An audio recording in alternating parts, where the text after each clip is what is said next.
Healthy Ahmedabad platform ખાતે આજે આપને ફેટી લીવરની માહિતી આપવા માંગુ છું। ફેટી લીવર હવે ફક્ત મોટા લોકોનો રોગ નથી, એટલે કે જે લોકોનું વેટ વધારે હોય કે અબોવ 45-50 હોય એમનો રોગ નથી મિત્રો।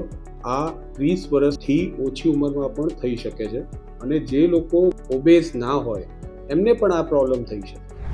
તો આ કઈ રીતે થાય છે? જો તમે વધારે ગળ્યું ખાતા હો, પ્રોસેસ્ડ ફૂડ ખાતા હો, એક્સરસાઇઝ ના કરતા હો અને ચાલતા કરતા ના હો તો આ પ્રોબ્લેમ થઈ શકે।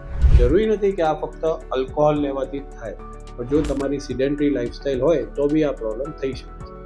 હવે આના લક્ષણો શું છે? તો મિત્રો, આ ઘણી વખત સાયલેન્ટ ડિઝીઝ પણ હોય છે, જે ભવિષ્યમાં તમારું લીવર પરમાનન્ટ એટલે કે લીવર સિરોસિસ પણ કરી શકે છે।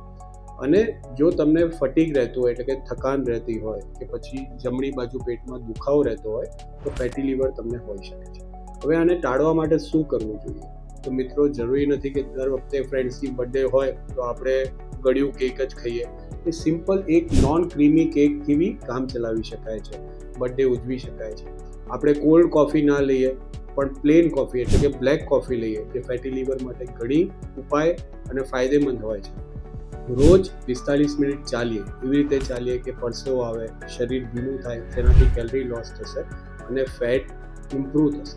તો મિત્રો, ફેટી લીવર રિવર્સ કરી શકાય છે જો તમે ટાઈમસર આને ધ્યાન આપો અને જે મેં વાત કીધી એને અમલ કરો તો 100% તમે ફેટી લીવર રિવર્સ કરી શકો।